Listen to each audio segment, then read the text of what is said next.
Hello everyone, this is RG. Welcome back to our YouTube channel. हम पढ़ रहे हैं क्लास 12th का इलेक्ट्रोकेमिस्ट्री चैप्टर।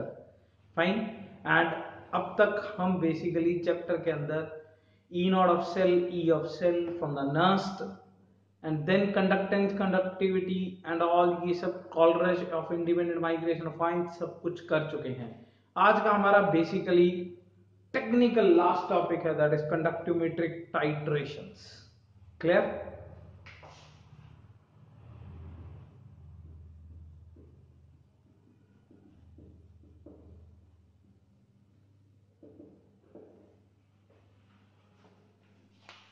इसके अलावा हमारा सिर्फ एक थ्योरेटिकल टॉपिक यानी कि सेल्स एंड बैटरीज रह गया है। ठीक है ना? So we are about to complete this chapter. Conductometric titrations actually में अगर आप देखोगे तो आपको एनसीईआरटी में ये ऐसा कोई टॉपिक नहीं दिखेगा, पर यार ये बहुत इंपॉर्टेंट टॉपिक है। The reason for being important is क्योंकि इसके डायरेक्टली जेई के अंदर क्वेश्चन आए हुए हैं।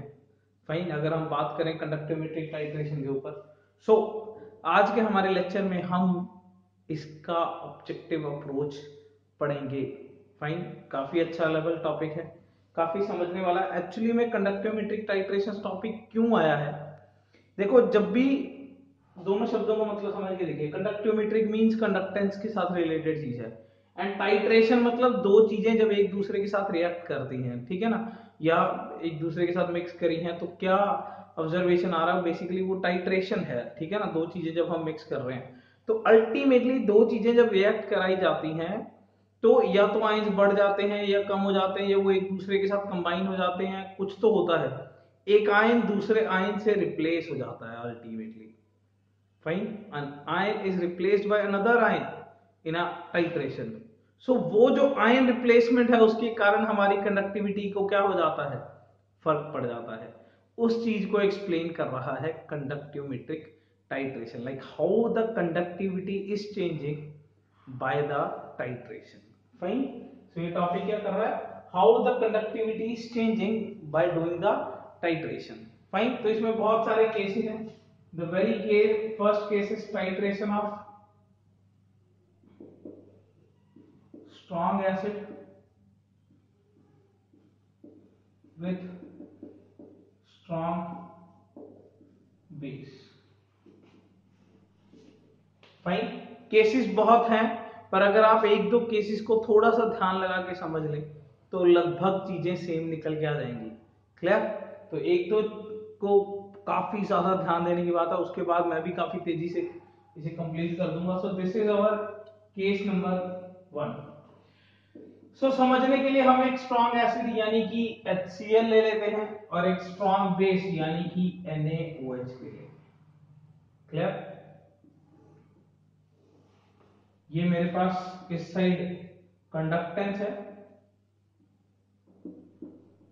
एंड इस side volume of NaOH added. Clear? यानी कि शुरू में, बिल्कुल शुरू में कोई भी NaOH ऐड नहीं हो रखा है, सिर्फ और सिर्फ क्या है, HCl है। शुरू में हमारे पास कोई NaOH ऐड नहीं हुआ। तो देखो HCl बीइंग स्ट्रॉन्ग 100% डिसोसिएट करेगा, मानते हो ये बात?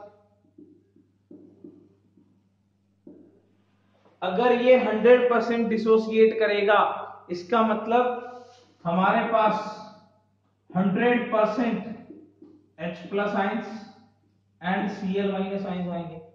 यानी कि 100% H+ आयंस और 100% Cl- आयन का मतलब क्या है, ये वो मैक्सिमम कंडक्टिविटी शो करेंगे जितनी कर सकते हैं। क्यों? क्योंकि यार जितने आयंस बन सकते थे सारे तो आ गए।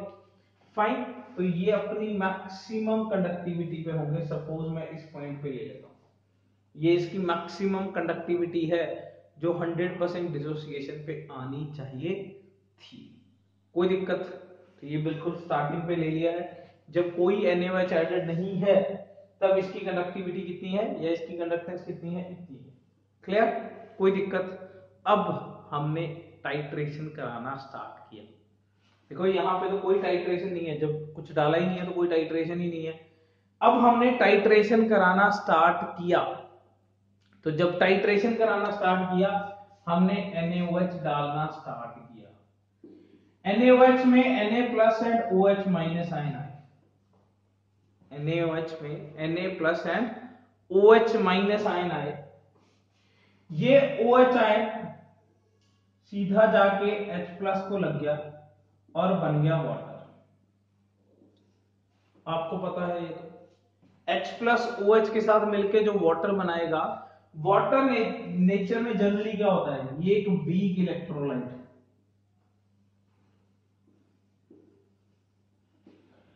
अगर किसी मेरे बहन बंधु को अभी तक नहीं पता है तो मैं बता दूं, इलेक्ट्रोलाइट तो देखो किसी को भी बोला जा सकता है, चाहे वो एसिड है चाहे बेस है, ठीक है ना। वीक इलेक्ट्रोलाइट होने का मतलब ये रहेगा अनडिसोसिएटेड।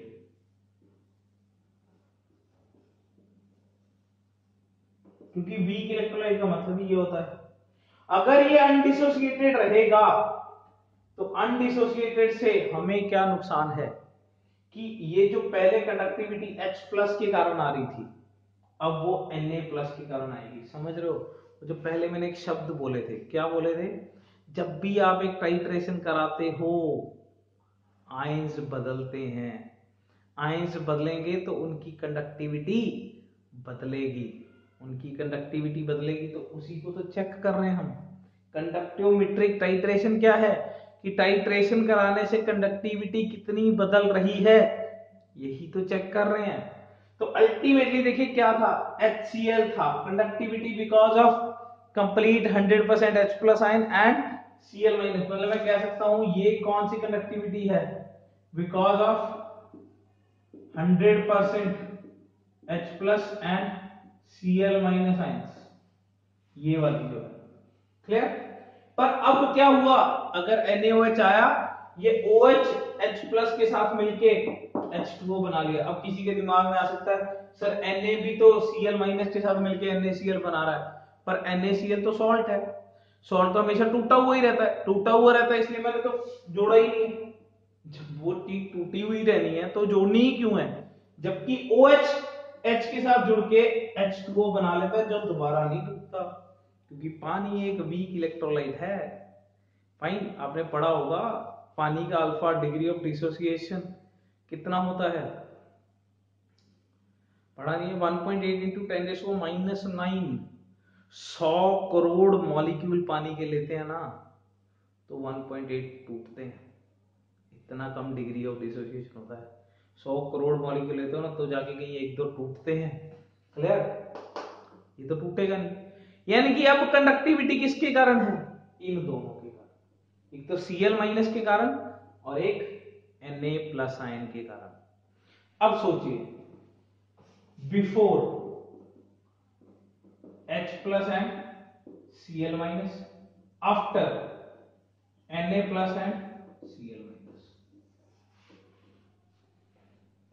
जब तक टाइट्रेशन नहीं कराया था, फाइन, बिफोर टाइट्रेशन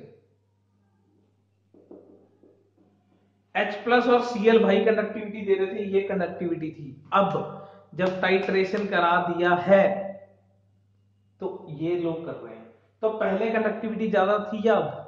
Cl का तो कोई लफड़ा ही नहीं है, Cl का कोई लफड़ा नहीं है, क्यों?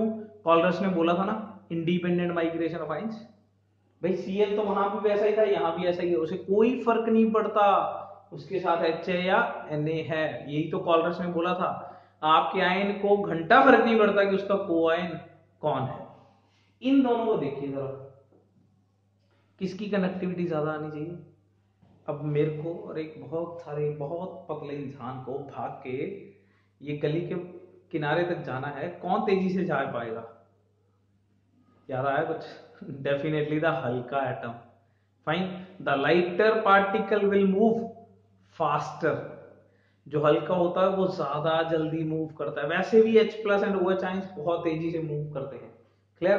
तो यार H प्लस तो यार वैसे भी बहुत हल्का है, बहुत तेजी से मूव करता है, H प्लस आयन से तेज तो कोई मूव ही नहीं करता, पॉजिटिव आयंस में H प्लस से तेज तो कोई मूव ही नहीं करता। इसका मतलब इन दोनों में ये तेज मूव कर सकता था, अब Na आ गया है यानी कि स्लो मूव करेगा। स्लो मूव मतलब कंडक्टिविटी हो जाएगी कम, यानी कि ये ग्राफ गिर गया है। Are you understanding this? दोबारा से देख लीजिए, ये ग्राफ गिर गया है। क्यों? क्योंकि पहले जो जब तक टाइट्रेशन नहीं कराया था HCl था, HCl एक 100% टूटी हुई चीज है जिसके कारण 100% H+ आयन और 100% Cl- थे।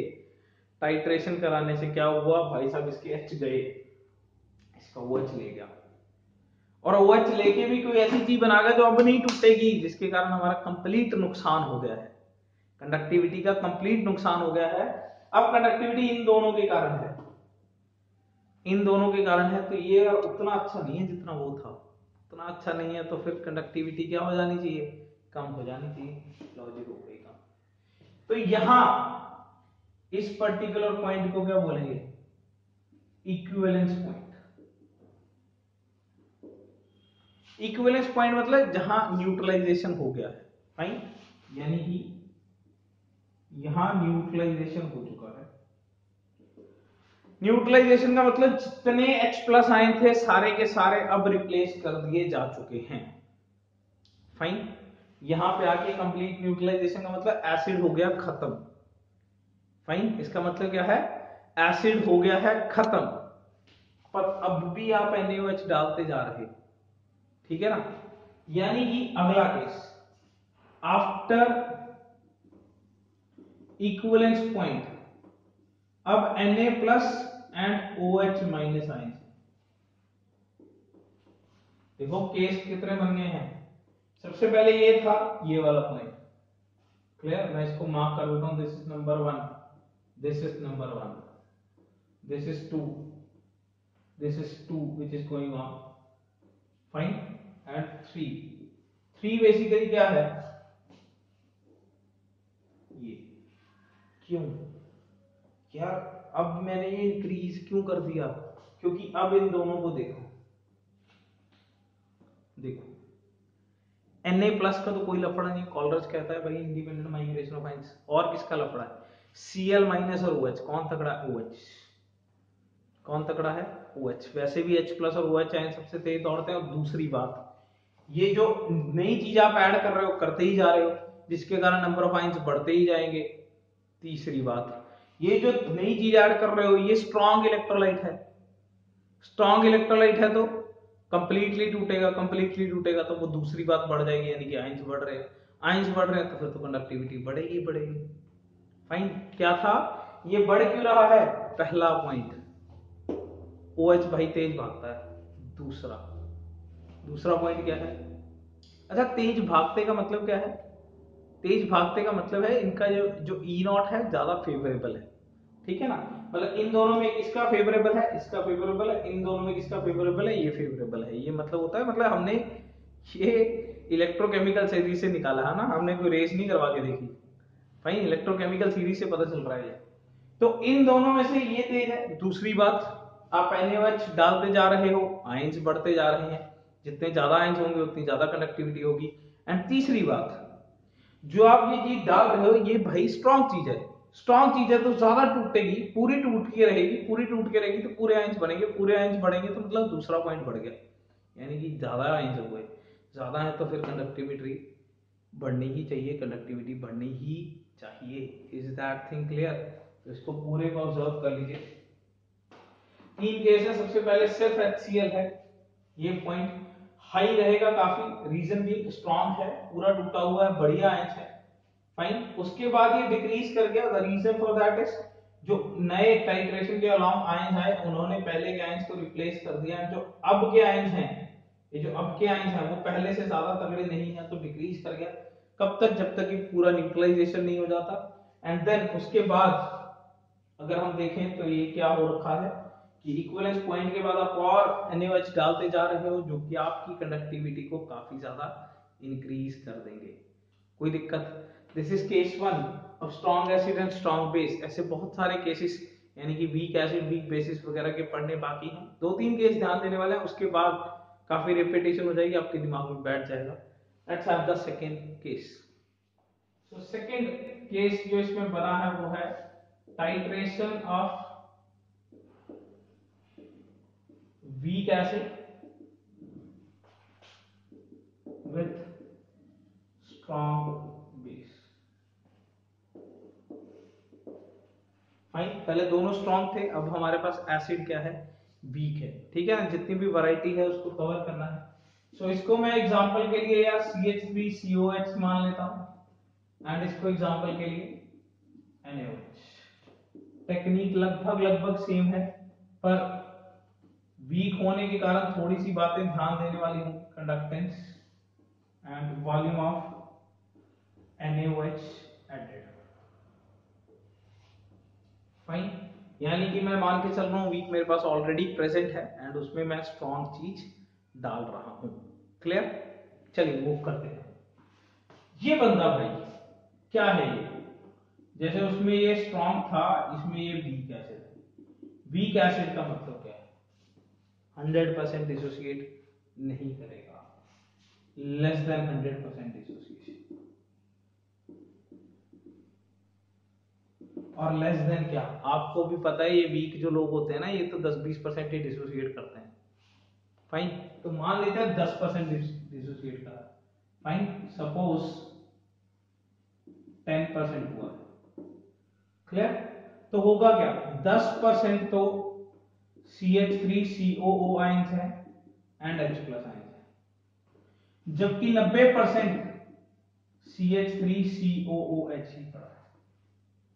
पहले तो ये देखो, ये समझ आ रहा है इतना, 10% तो आयंस टूट गए हैं, जबकि 90% एज इट इज अपनी अनडिसोसिएटेड फॉर्म में पड़ा है। 10% आयंस में टूट गया है, 90% एज इट इज अपनी अनडिसोसिएटेड फॉर्म में पड़ा है। ये समझ आ रहा है, क्लियर, अच्छी बात अगर ये समझ आ रहा है। तो ये आ गया भैया, ठीक है ना। अब सबसे पहले तो हम बना लेते हैं बिफोर टाइट्रेशन, फाइन, या फिर यहाँ पे जगह कम है, बस यहाँ बना लेता हूं मैं बिफोर टाइट्रेशन।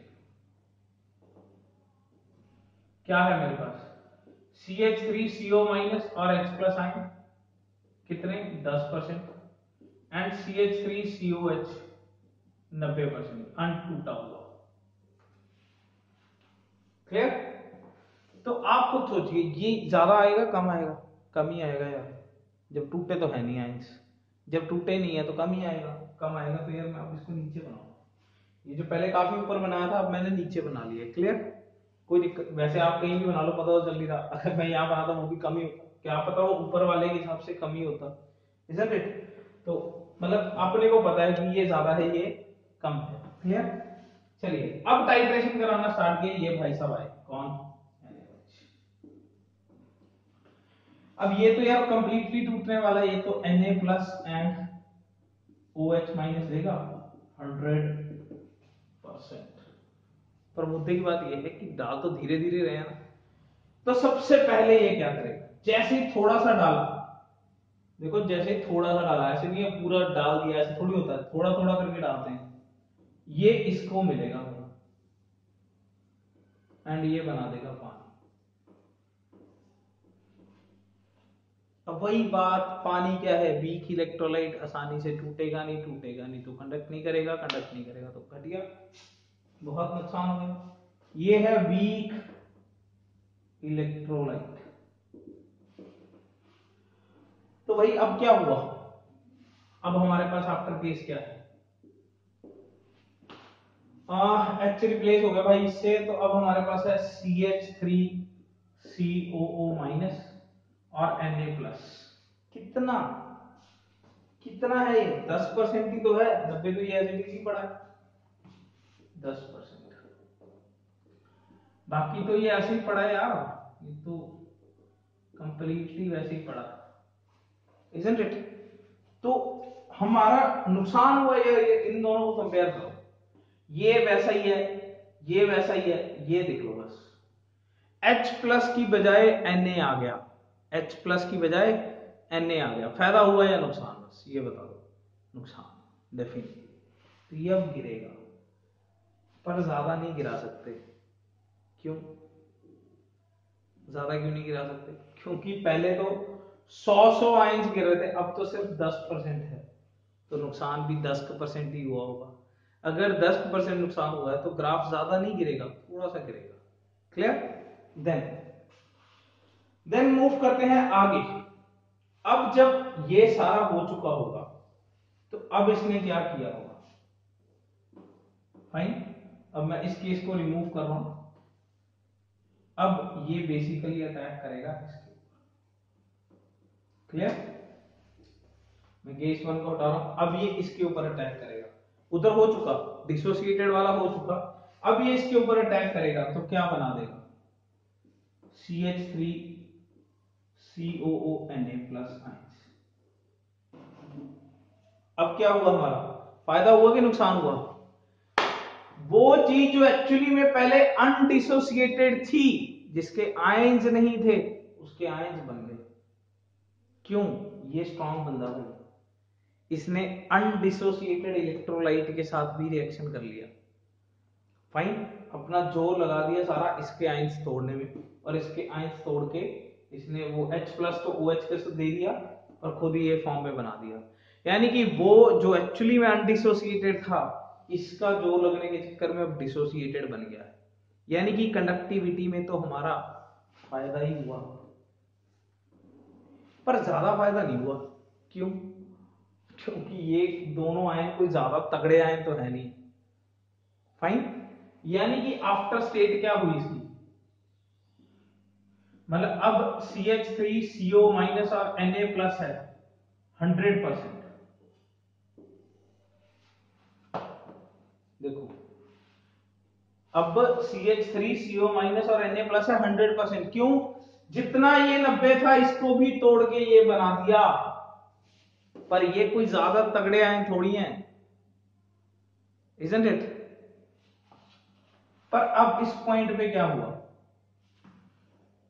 अगर 100% हो गया तो हुआ क्या, ये है हमारा equivalence point, fine. Complete acid, यहां क्या था, फर्स्ट इक्विवेलेंस पॉइंट, और यहां 2। यानी कि मतलब बेसिकली मैं इसलिए ले रहा हूं, 1 जो बेसिकली रिप्रेजेंट कर रहा है सिर्फ डिसोसिएटेड आयंस के कारण, ठीक है ना, मतलब equivalence point of dissociated ions, and ये क्या है, equivalence point of undissociated electrolyte.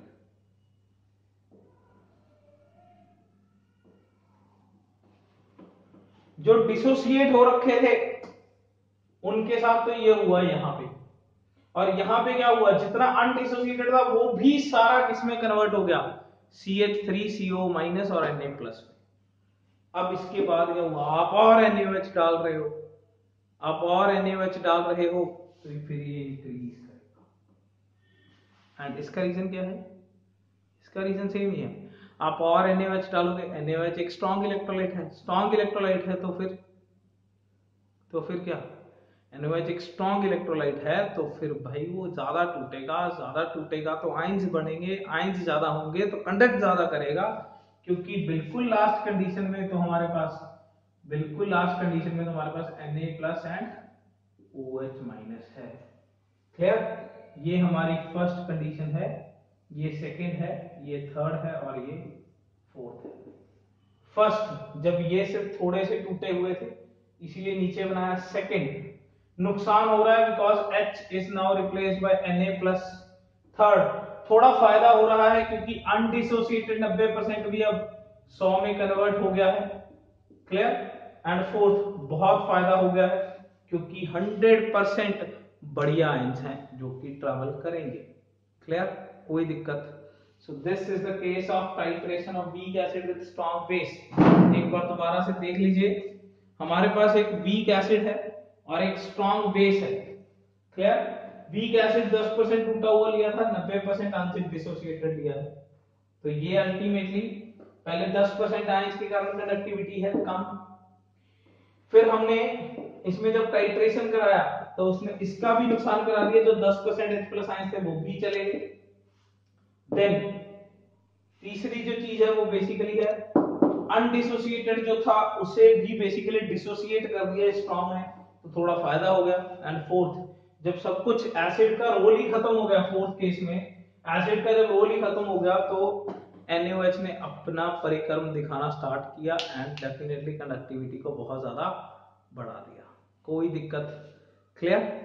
तो ये डायरेक्टली बेसिकली आता होता है, एक एसिड दिया होता है, एक बेस, या कोई भी दो चीजें दी होती हैं, या तीन भी दिए हो सकते हैं डिपेंडिंग अपॉन टाइट्रेशन किस चीज का दिया हुआ है, और उसकी बेसिस पे ऑप्शंस दिए होते हैं, ग्राफ प्रेडिक्ट करना होता है 1 2 3 4 में कौन सा ग्राफ है। बड़ा जबरदस्त क्वेश्चन बनता है। क्लियर? लेट्स हैव इट, एक अनदर केस करते हैं। फाइन, यहाँ केस नंबर 3 भी एक सॉल्व हो जाता है वैसे, जो कि basically weak base with strong acid का है। फाइन, क्योंकि उल्टा है, सेम ही है, वो एसिड ऐड कर लेंगे उस हिसाब से। Now I am doing the case number 4, यानी कि with weak acid and weak base. Clear?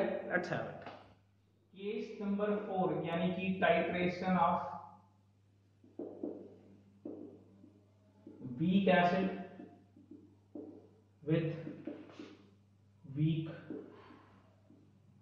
base. Clear? So weak acid basically CH3COH ले लेते हैं, and weak base basically NH4OH ले लेते हैं। Clear?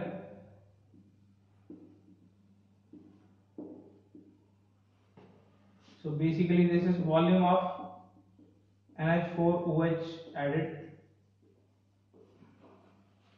फाइन, या कोई भी कर सकता है, ऐसा कोई दिक्कत वाली बात नहीं है ना। मैं बेस ऐड कर रहा हूं, आप एसिड कर सकते हो, कोई दिक्कत वाली बात नहीं है। सो ये वीक है भैया, वीक है तो यार 10% ले लो, है ना। अगर 10% है तो अल्टीमेटली मीनिंग क्या है इसका?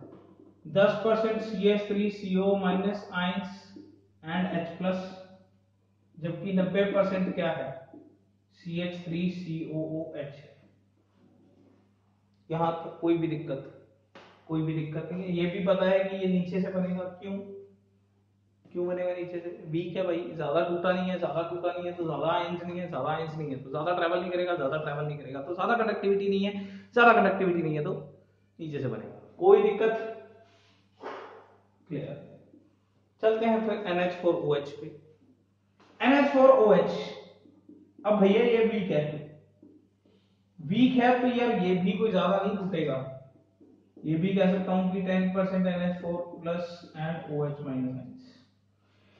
पर जैसे ये आयंस आए 10% ही लगा लो, 10% ज्यादा तो चाहिए भी नहीं, जैसे ये आए पानी बना, हमारा हुआ नुकसान। हुआ कि नहीं हुआ?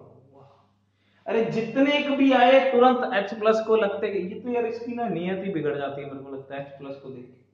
जैसे ही आया H+ को देख के तो पानी में कन्वर्ट हो गया। अब पानी में कन्वर्ट हो गया तो भाई हमारा तो लॉस होगा, पर ज्यादा नहीं हुआ ना। क्यों? क्योंकि ये थोड़े से ही थे, 100% थोड़ी है, 10% है, 100% थोड़ी है, 10% है। तो कंडक्टिविटी इसके कारण और इसके कारण है, अब इस पर्टिकुलर पॉइंट पे, ठीक है ना। यानी कि फर्स्ट पॉइंट पे किसके कारण है? CH3CO माइनस और H+ पर कितने? 10%। ये मेरा फर्स्ट पॉइंट है। सेकेंड पॉइंट पे CH3CO माइनस और NH4+ पर ओनली 10%। ये 10% ये बचा हुआ है, 10% ये आ गया है, ठीक है ना। ये मेरा सेकेंड है। क्लियर? अब बात करते हैं थर्ड पे। अब भाई ये बंदा, जब ये सारा काम पूरा हो गया, ये बंदा इसके पास जाएगा, ठीक है ना। और कंडक्टिविटी किसके कारण आएगी? कंडक्टिविटी आएगी CH3CO माइनस, क्योंकि ये इसके साथ मिलेगा ना, एंड NH4+ के कारण, पर 100%, क्योंकि अब सारा इसके साथ लग जाएगा। ऐसा करने में इसकी काफी एनर्जी भी लग जाएगी, रिएक्ट करने में, फाइन, टाइट्रेट होने में काफी एनर्जी भी लग जाएगी, पर अल्टीमेटली ये सारे का सारा इसके साथ रिएक्ट करेगा, 100% आ जाएगा। पर मैंने ज्यादा राइज नहीं कराया, क्यों? दोनों कोई ज्यादा अच्छे आयन नहीं है ना, भारी भारी है। देखो कितना भारी आयन है, ये भी कितना भारी है। ये कोई H+ तो है नहीं, यो गया भाग के और टाइट्रेशन को बहुत अप कर दिया। पर यहां मेरा क्या हुआ? Neutralisation point for the complete acid. यहां तो देखो डिसोसिएटेड का होता है, यहां डिसोसिएटेड का होता है, पर कंप्लीट तो तभी माना जाता है जब कंप्लीट हो जाता है। तो यहां है न्यूट्रलाइजेशन पॉइंट। ये कहने के लिए है इक्विवेलेंस पॉइंट, पर अल्टीमेटली ट्रूली यही है इक्विवेलेंस पॉइंट। क्लियर? एंड उसके बाद क्या होगा, ये तो थर्ड कंडीशन हो गई, बड़ा है क्योंकि 10 की बजाय 100% हो गए आयंस। एंड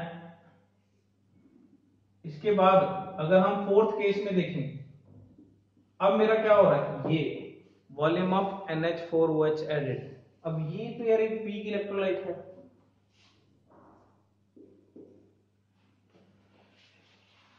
ये ऐसे क्यों रहा,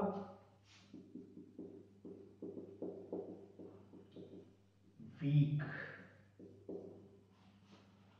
वीक है भैया, वीक है तो यानी कि 10% ही होगा, यानी कि जितना है उतनी ही कंडक्टिविटी रहेगी। Is that clear?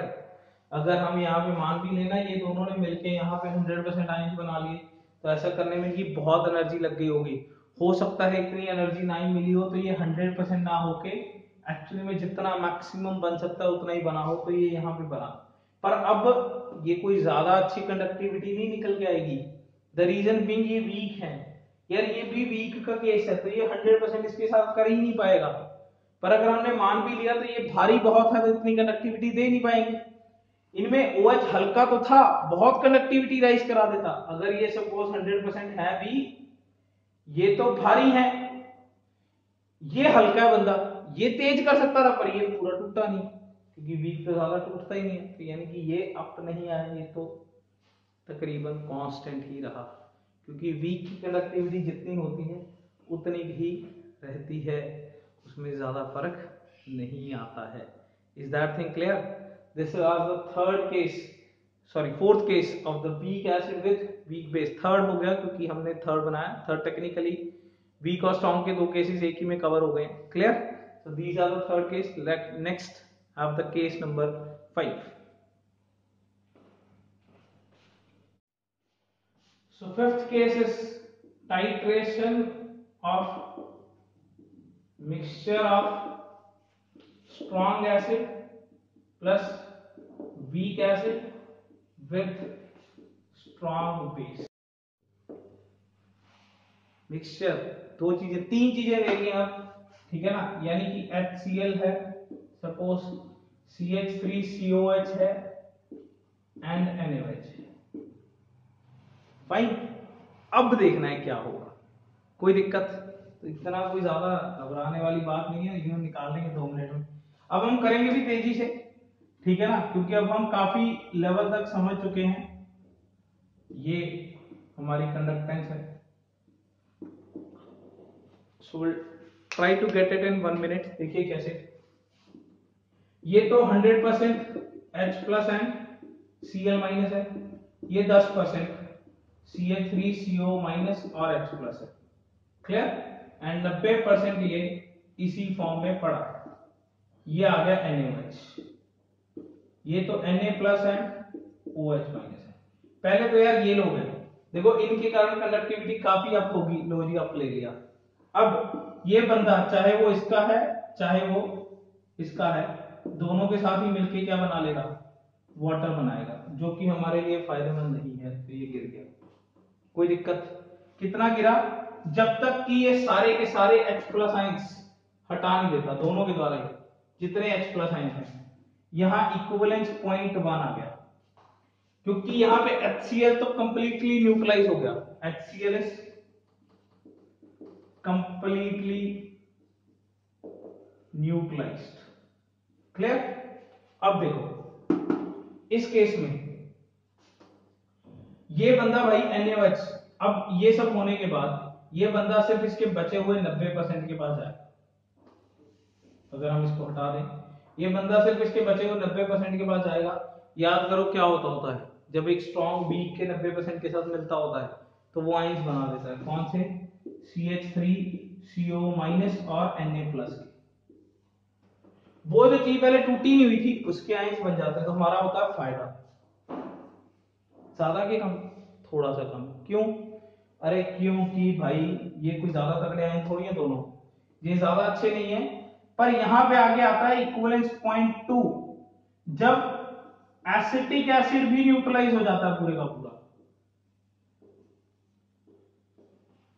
हो गया ना न्यूट्रलाइज, ये भी गया 90%, एंड इसके बाद क्या आएगा अब, क्यों, क्योंकि अब सिर्फ NaOH बचा है। NaOH के Na plus and OH minus ions, जो कि न्यूट्रलिटी, जो कि बेसिकली बहुत ज्यादा टूटेंगे, जितना ज्यादा डालते रहोगे उतने ज्यादा आयन बनेंगे, जितने ज्यादा बनेंगे उतनी ज्यादा कंडक्टिविटी करेंगे। इज दैट थिंग क्लियर है? देखो 3-4 बातें मैं पूरे सम अप कर देता हूं आपको क्या करनी है, ठीक है ना। सबसे पहली आपको देखना है कि 100% टूटा है या नहीं टूटा है। नहीं टूटा है तो नीचे बनाना है, टूटा हुआ तो अप बनाना है, ठीक है ना। दूसरी बात आपको देखना है अब जो आपका आयन है वो पिछले वाले आयन को क्या कर रहा है, जो रिप्लेस कर रहा है वो उससे अच्छा है या बुरा है। अगर देखो पहले H प्लस आयन था, अब कोई भारी सा आ गया तो नुकसान हो गया। पहले कोई भारी सा था, अब H प्लस या OH माइनस आ गया तो हमारा हो गया फायदा, ठीक है ना। तीसरी बात ध्यान रखना इक्विवेलेंस पॉइंट का, जब हमारा एसिड या बेस पूरा कंप्लीटली न्यूट्रलाइज होगा तब उसके बाद क्या हो रहा है, क्लियर। एंड बस ये 3 बातें ध्यान रखनी है, आपका ग्राफ लगभग रेडी हो जाएगा। और चौथी बात जो है वो बिल्कुल लास्ट में, जो बिल्कुल लास्ट में ग्राफ बनाना होता है वो इस चीज के ऊपर डिपेंड करता है ये कैसी है। ये स्ट्रांग है तो काफी आप बना सकते हो, ये वीक है तो कांस्टेंट ही रखना है, क्लियर, कोई भी दिक्कत, फाइन। सो आपको बेसिकली मैं एक क्वेश्चन दे रहा हूं जिसका आंसर आपको कमेंट सेक्शन में बताना है, फाइन। मैं आपको यहाँ पे 4 ग्राफ बना के देता हूँ, ऊपर एक टाइट्रेशन लिखता हूँ, आपको खुद सोच के बताना है कि क्या हुआ होगा।